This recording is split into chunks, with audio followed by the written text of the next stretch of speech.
Ladies and gents, welcome back to Pitstop! Hey! The Emilia-Romagna Grand Prix. Imola has been and gone, and Max Verstappen has once again done what Max Verstappen does. He has, yeah. Yeah, he deserves it. He deserves it. It was like the old Max, wasn't it? The Max that we truly know and hate. The guy who's 20 seconds ahead. It was the Max that last season Oscar was able to slay with his sword when this opportunity came up. You know, he shut the door. But this week, the door was open. But equally, I don't think Oscar was ever expecting that move. He fought back, didn't he? It was unbelievable. Well, he took him right at the beginning. Max took him on the first corner, pretty much. First turn, first couple of turns. I think it's the first time I've seen a little bit of a rookie error with Oscar. A tiny chink in his chainmail, and he's been superb, unbelievable, excellent for the whole of the season. But we know that Max goes for those, especially on turn one. Oscar would have been knowing it was coming, surely. So what was he doing? Well, Max has won here for the last 4 years in a row, so he's good at Imola. Yeah, stat man. Everyone knows Max and Imola, they go like that. They fit together. I personally don't think Oscar was expecting him to do that. Really? No, I think Max knew he had to make a move somewhere like that.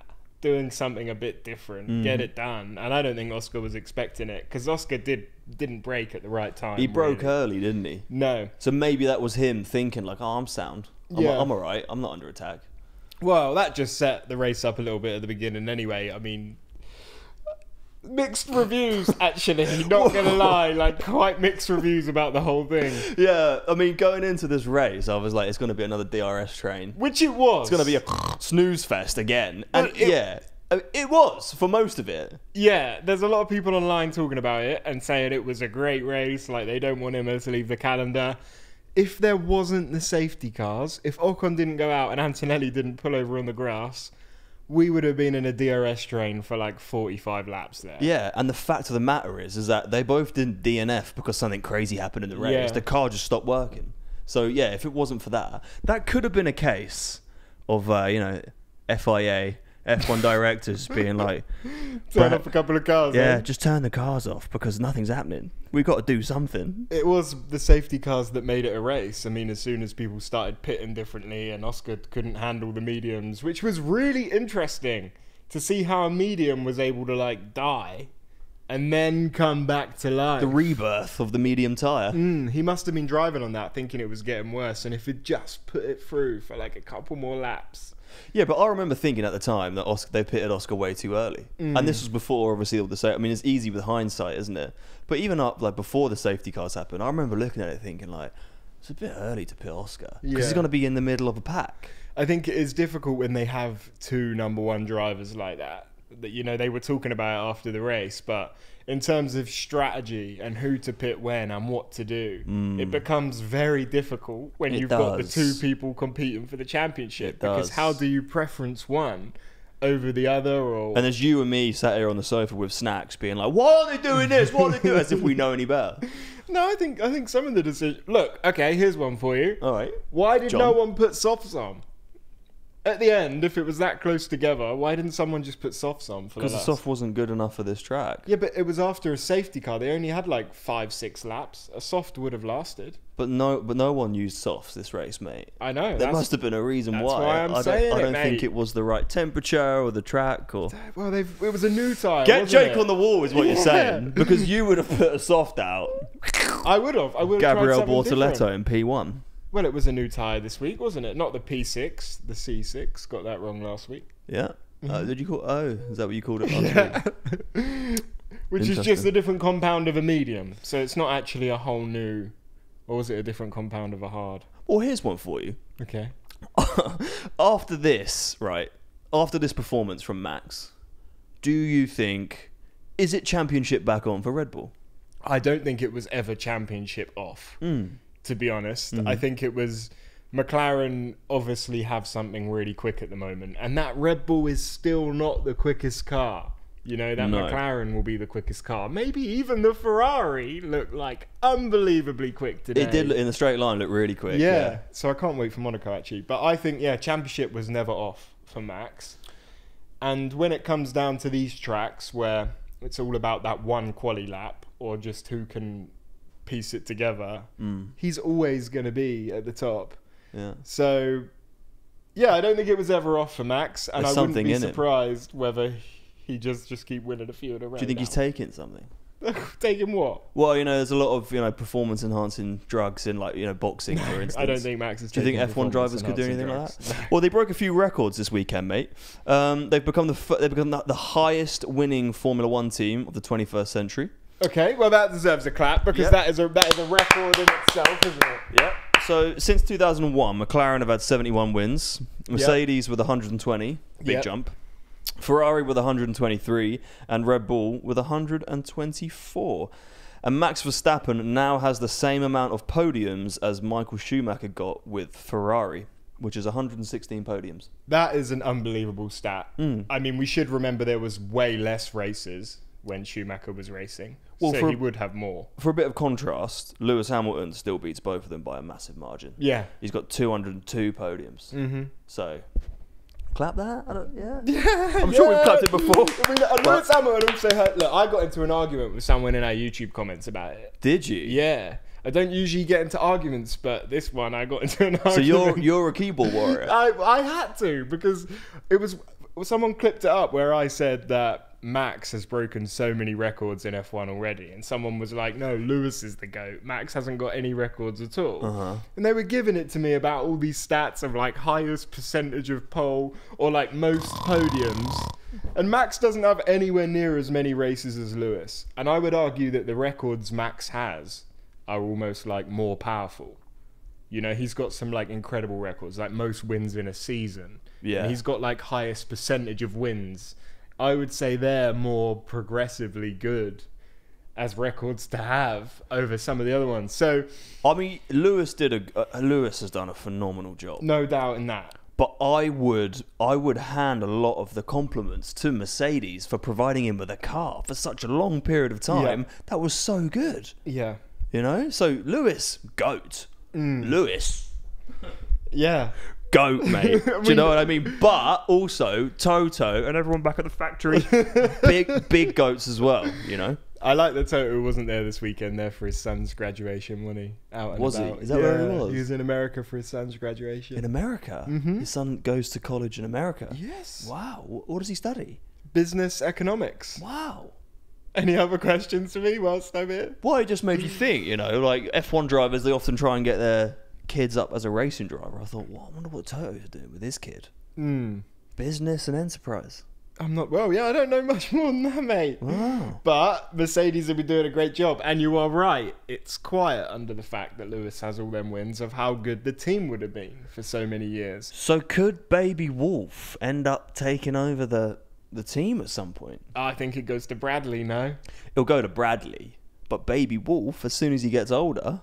Maybe. He'll be huffing on the door, won't he? Maybe Hamilton will come back and take over as team principal at Mercedes. Yeah. And then maybe Baby Bear Wolf ends up becoming a driver. He's probably too old for that, isn't he? Yeah, considering he's just graduated, I think he might be a little bit past the stepping stone. Oh, well.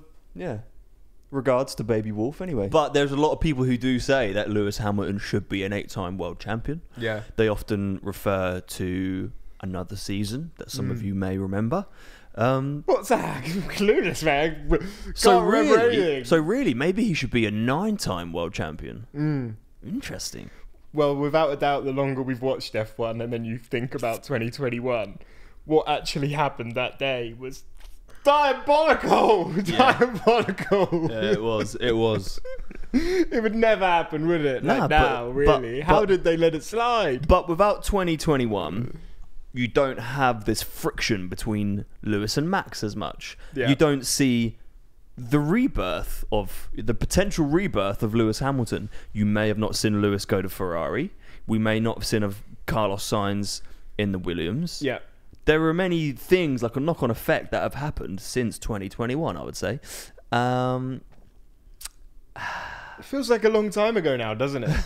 Yeah, a really, really long time ago. It really, really does. Do you know what else seems like a long time ago? Go on. Williams doing shit. I know. Williams deserve a clap. Alex Albon, 5th, and Carlos Sainz, 8th. Double points. Double points for James Vowles' army. Williams have upgraded to a midfield team.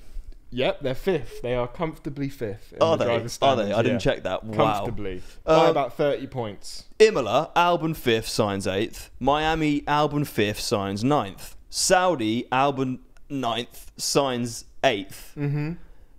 That's pretty great, mate. In the last 3 races, they've been in the points. It's the best they've been doing for a very, very long time. They started the season well, but I didn't want to jump in too quick and say they were doing good in case they were suddenly shit. Yeah, we made a clip saying that they'd been doing shit, but actually they'd been doing all right. Yeah, but now they're actually consistently picking up points. For a bit, Albon was running in second and then third. You know, that's the highest he's been for a while. Yep. It's great to see. You want as much competition at the top as possible, really. It was a rough start for Sainz, the start of the season. But Albon's actually been doing all right the whole time. He got a P7 in China, a P5 in Australia. He's P8 in the championship now. Sainz is 11th. They're just not at the back of the field anymore, mate. And this is exactly what James Vowles said he was going to do. So he was right all along. He's getting there. Yeah. He's getting there. He's, he became team principal in 2023 for Williams, and he said, we're going to have 2 years of being shit, of being not a great team, but we're going to build up. He was progressively, he was like, everything that we've done as a team before we got there, we need to break down to nothing. We need to start again, start afresh. And all the ways that we've been doing things have clearly been wrong. So we need to learn new ways of moving forward as a team. And it's going to take 2 years, and then we'll be at the front. And look, mate, it's starting to happen in front of our very eyes. Yeah. James Vowles could be the GOAT. Undoubtedly, they're better than before, but where is their limit? Will they be able to get, consistent podiums this year? Or do you think... This is the one thing I've got with Williams, right? If a car is significantly improving this year... Is that a downside for next year? Because if you're investing so much time and energy at the factory on a car this year, which a lot of the teams aren't really bothering that much, are you going to be massively behind in 26? You know what I mean? I know exactly what you mean. That's why I think Ferrari, Mercedes next year, unreal. Aston Martin could surprise us. I think they will. With Williams, I feel like they're just trying to take what they can get. Maybe, who really knows, because the regulations are changing. You don't know how prepared they're going to be. Adrian Newey at Aston's got to be prepared. But will Williams have that? Maybe not, and maybe they've realised that, and maybe they're just like, well, let's have a good season in 25, and then it all falls to shit in 26. I don't know. Well, I guess also realistically, if it's taken them this long of this regulation to get the car good, why should they suddenly then start a new regulation and have an amazing car? The speed their factory develops has taken them all this time to get a good car. Yeah. So what's saying 26 is going to suddenly be amazing? Eh? Yeah. I mean, apart from Sainz, I haven't heard any rumours of Williams hiring. Not that we wouldn't really know. Maybe they like it like that. Maybe they are doing something behind the scenes. Maybe James has got everyone sworn to secrecy. As soon as they leave the factory, it's like that fucking thing on Apple, isn't it? What was that show? Reverence or Severance? When they go down in the lift and I don't remember a single thing that's happened at the factory. Whoa! My phone has been writing down everything we've been saying. Wow. Whoa, that is strange. Well, I didn't need any of that for notes. That's great. That's quite a handy little tool, isn't it? But it's just writ over all my notes, mate. I genuinely think that the Williams factory could be like that. Yeah. So all the employees, they just get in a lift right at the end of the day.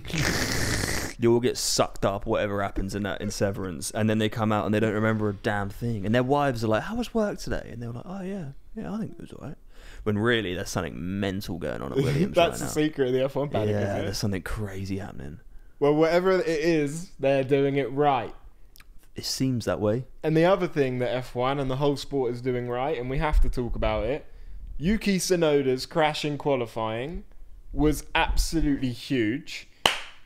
Oh no, we won't clap that. Shit. It was just the way that you teed it up. I was like, wow. But the safety in Formula One is unbelievable. There you go. Bit premature there, but we got there in the end. If he'd have crashed and not had that halo, he'd have been a goner. He would have been sushi. Yeah. I mean, numerous of the drivers over the years of us watching would not be here right now without that halo. And I also think credit to the track, because you could argue maybe the car shouldn't have flipped, but there was fans sat right behind that barrier. Yeah, and they were all fine. And this is like seen as one of the older, more rundown tracks, potentially the last one, but it worked perfectly fine. You know, he come out of that fine. Yeah, the Armco barriers really did their thing. Didn't Yeah, they really. It's funny because the sponsor on the board has like no idea or nothing to do with the actual safety equipment. Oh, really? Well, Armco probably don't build the barriers, they've just put their name on it. Do you know what I mean? It'll be some other company that provide the barrier. No, you're getting mistaken here, mate. Really? Yeah, you're getting mistaken Armco with a Ramco. Yeah, well, that they don't make barriers though. Armco is the name of the barrier. Is the design. But the sponsor on it won't be the people that make it, is what I'm saying. No, but it wasn't Aramco, was it? Or was I don't know, mate. I didn't read it that closely, to be honest. Aston Martin Aramco Formula. Yeah. I don't know. I'll get confused. Yeah, dude, sounds like it. Matt Gallagher told me that one, so that's how I know it's true, though. The king of Formula 1. Yeah. Do you know who else is the king of Formula 1? Go on. Or he's definitely the king of Italy. Lewis Hamilton has done it! Yeah. What's he done? He got a P4. Yeah, from P12. Which, it's not a podium, but it's probably about the best he's done all season. It did actually work out for Ferrari in the end, didn't it? It did look like it was going pretty bad until the safety car, the positions that they were both in. Not as much for Leclerc, but Hamilton definitely. Well, Leclerc finished P6 and he started P11, so they both recovered to 4th and 6th. Yeah, P12 to P4. Great. They needed that for the Tifosi. It's not a podium. No. But I think they'll take it. And actually, the Tifosi were going mental at Lewis. Did you see it? Why? There was a clip. He just came out. He came out the side of the pit wall at the end. Yeah. They do the whole track invasion, and they're all there, and they're just all chanting his name. He's almost like taken the pedestal away from Leclerc. Well, he's such a big name, isn't he? He's such a big name. If you had a Ferrari hat and you were a Ferrari fan, you would be desperate to get him to sign it. You know, or you'd want a Lewis Hamilton picture. He's such a superstar. Really, the best thing that could happen is 26. He's actually got an unbelievable car. But I guess I just still have a bit of the doubt in me of whether he has actually the bite to want to win compared to the others at the moment. Do you know Might what? come back. When you think about it, the amount of Mercedes hats that Lewis has signed and are out there in the ether, right? There's only going to be a finite amount of Ferrari hats that he will sign if he's only there for 2 years, let's say. So they will become like ultra rare at some point. It'll be like a blue party hat. Exactly. It'll be crazy. How many party hats you got in the bank now? Couple. Nice. Yeah. Couple of Santa hats. Yeah, a couple of those as well. Yeah. Bank tour. Just stocking up. Lewis should do a bank tour. I'd love to see that. A Lewis Hamilton bank tour would be quite something. I think a lot of people would tune in for that. I will say that I do think if you could rate Imola, the race we just had, on a scale of 1 to 10, I'd give it a 6.5. I'd give it 6. I'd give it a 6. What are you rating it up for? Because we did see some overtakes. We saw Oscar Piastri get pitted, come out in like P fucking 400 or whatever it was, and he just chewed off every single driver in front of him. That was good. And I remember thinking they need to pit Max because otherwise Oscar's just going to come straight up again. That's almost what he did.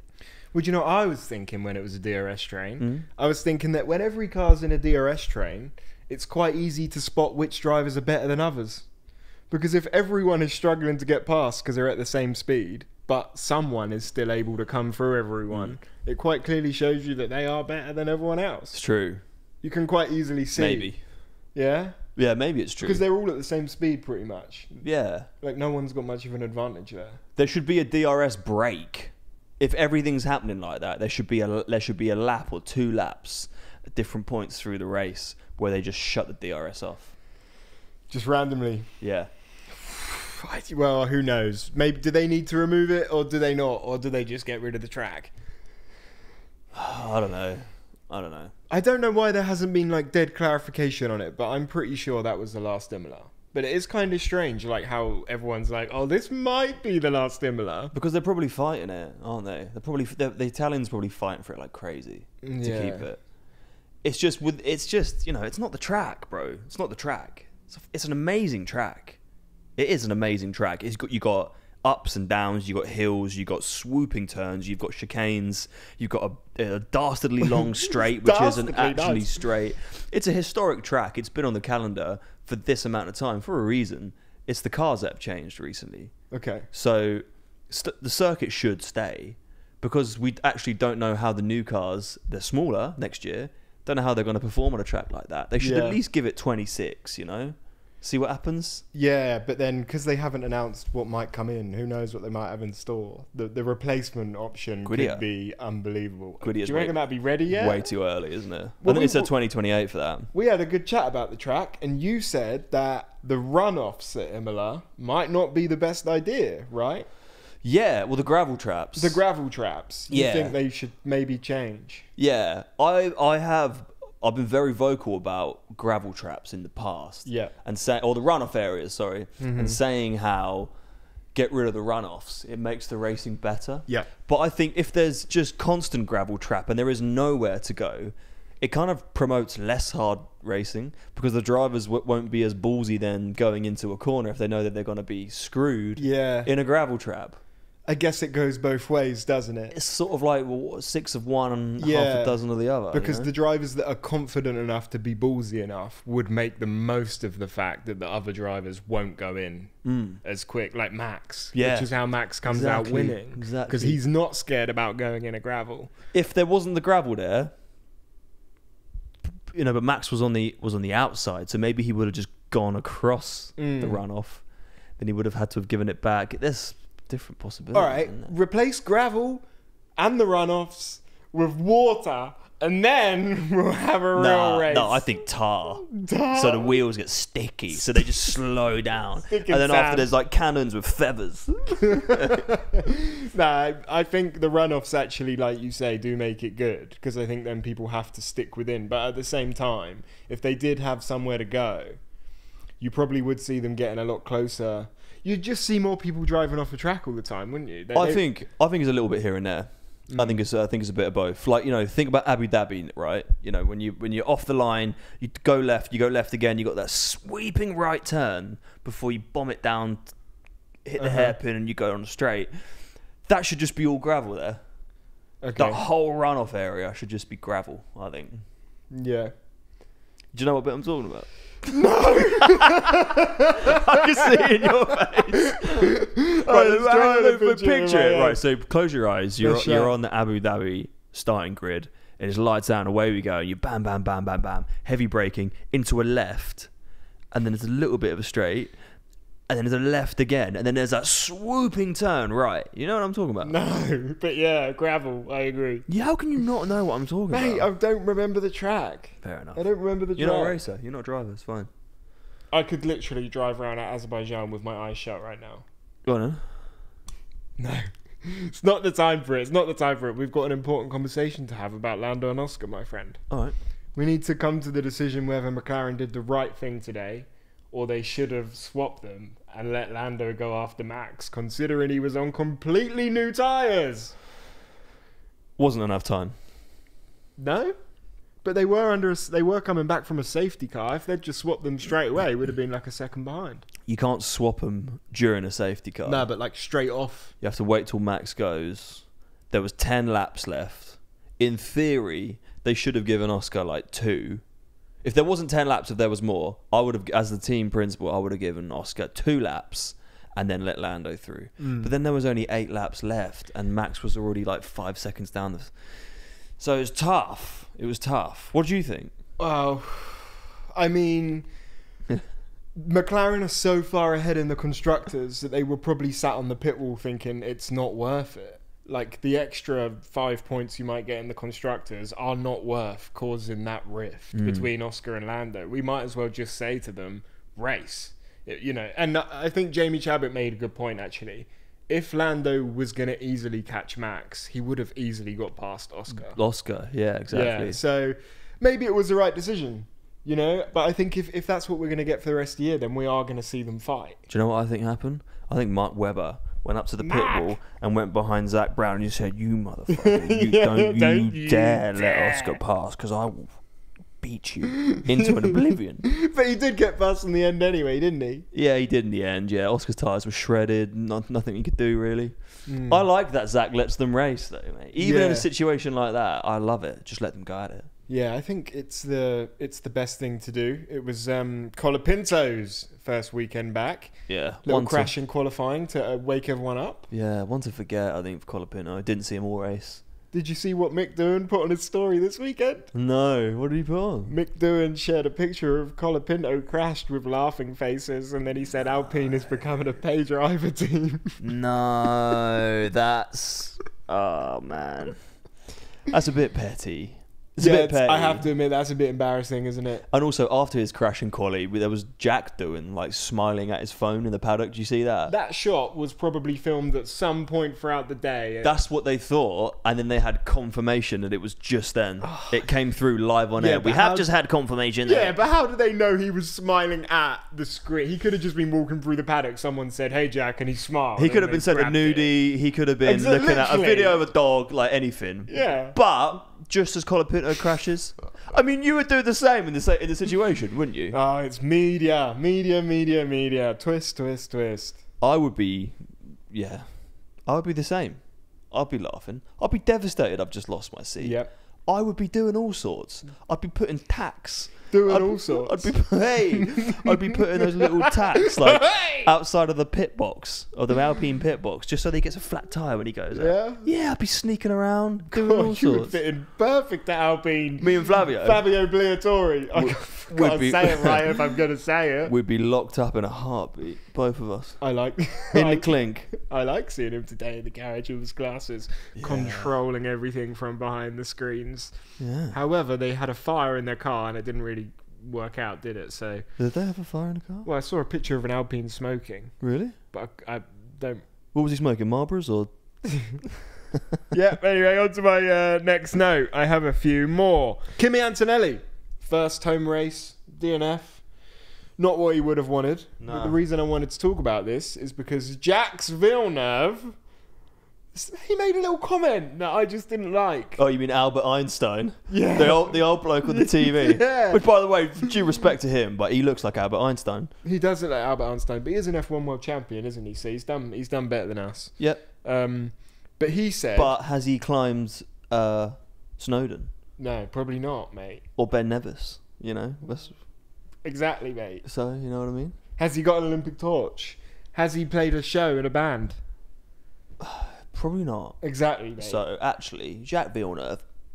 Who's got more 99s on RuneScape? There you go. That's where you really... Apparently Jacques Villeneuve, actually. Apparently he does, yeah. Natalie Pinkham told me. Right, where I was going with this anyway is Jacques Villeneuve said that Kimi Antonelli should not have had his school friends in the paddock on Friday because he shouldn't invite them to his office. Yeah. I thought that was a really strange comment from someone of like his age, aimed at an 18-year-old who is in their rookie year of F1. But how old is Jacques Villeneuve? Because he literally looks like Albert Einstein. He's shaking his cane. Get off my lawn, kids! It's like Kimi Antonelli and all of his friends are gate crashing his lawn. No, I reckon he's actually quite young, but his hair looks older, I think, with him. Yeah, maybe. But I don't think he's got to be right. like 50 something. I don't see what's wrong with Kimi bringing his friends to the paddock, and I don't get why. We said it before, but I think Jax just wants to be controversial so people talk about him, and he's got it because I'm talking about him because it annoyed me. Do you know what I think? What do you think? I think he was completely right. Yeah, do you? I do. Why? I do. I just completely agree with everything that he said.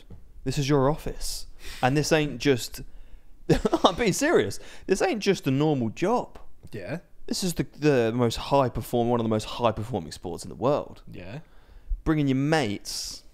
You've got drivers bringing their dogs to a Grand Prix weekend. On a practice day. Yeah, but you leave it with your girlfriend or you leave it with a team and you stroke him a little bit. But like, you got your mates there. Well, Kimi doesn't just sit everyone in the back of the F1 car and go around with them. No, I know. He would have just given him a tour of the garage and said bye. know, but it's about mindset.